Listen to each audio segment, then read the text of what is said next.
go the way you guys wanted, and this game you go from up 17-0 to down in the fourth quarter. What was there something that you saw from your guys' ability to pull it together and pull out a win under these circumstances today? We knew coming into this game that it was going to be a close game, and there was going to be ups and downs throughout the game. Our offensive line played really well. I think we controlled the line of scrimmage, and we controlled the ball for the most part today. And we won the turnover battle. Our defense played well, and they made stops in crucial moments. And, it's always good when you can lean on a good defense.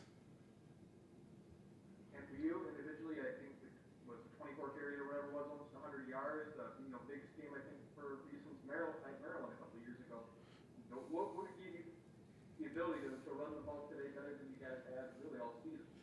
I think over the last 2 weeks, we just really got better and improved in the running game, the pass game. Just overall, we just really worked on our craft these past 2 weeks. Having that week off, we didn't take any days off.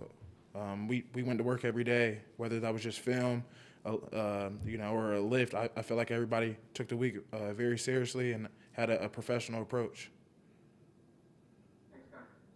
Our next question goes to Matt Charbonneau. Connor, I know you guys hadn't run the ball that well so far this year. When you're able to start getting some momentum like that running the ball, does it change the way you guys are feeling when you go out there? Do you start feeling like, man, we can finally get this thing going, and you have a little more confidence than maybe you have the last few weeks?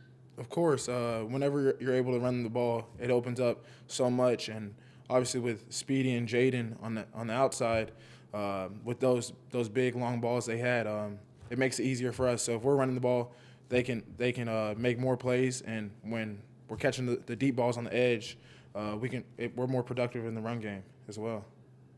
Yeah, and Mel said too. He said the last few weeks there were plays that were really close. You guys felt like you were really close in getting the running game. He said it almost made him sick how close you guys were a few times. Did you see those things and feel like you were that close to having a game like this too? One block away, yeah. And last week we actually watched film as a whole team, and we broke down everything. We watched defense, we watched offense, just to see how everything tied in together. And our Coach Piegler has been telling all the running backs we're so close, and the runs are going to start to happen. Just trust the process.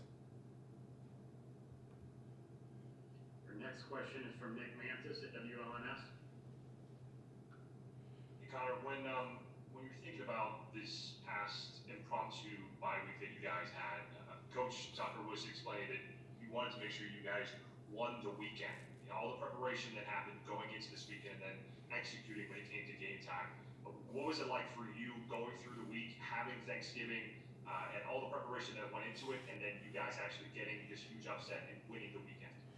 Yeah, winning the weekends on and off the field, just with COVID, following protocol, and then when we're in the building, just practicing hard, paying attention to the details, and just doing all the little things right, because everything carries over to the game.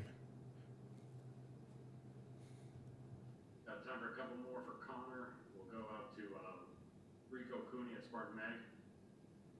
Hey Connor, how you doing, man? Hey, talk a little bit about, I guess your mindset today.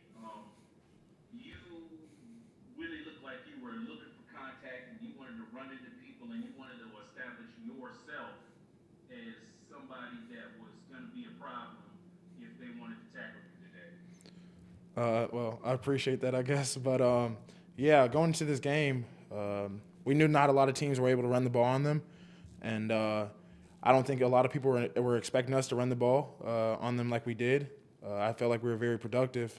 But for me, Coach Piegler and them, they talked to me and all the running backs and really emphasized on us getting our pad level down and being able to run through the traffic, because it was going to be dirty holes, and we were going to have to make holes by ourselves. And if there's a backer just sitting in the hole, you got to just do what you got to do, lower your pads and fall forward for extra 3 or 4 if you can. Just as a quick follow-up, talk to me about during this game as things were going on. When did you get that feeling like, hey, we can run on these guys? Coming in, and nobody's supposed to be able to run on them, but we can run on these guys. The first series, we had a quick 3 and out, but the second series, after one of my runs, I was just like, yeah, we're going to run the ball on them today. they probably weren't expecting it. A lot of teams aren't expecting that, but hopefully this carries over to our next games down the road. Thank you. All right, our last question for Connor comes from Jamal Spencer. Connor, speaking of carryover, how does a win over a top 10 team help propel you guys the rest of the year? How do you think it helps your teammates kind of buy in more to the message of this coaching staff? I don't think any of us are really looking at it as a top 10 team. They're a great team, but every game is a big game. It's the Big Ten. It's not like we're playing smaller schools or anything like that, but you can't take a team for granted.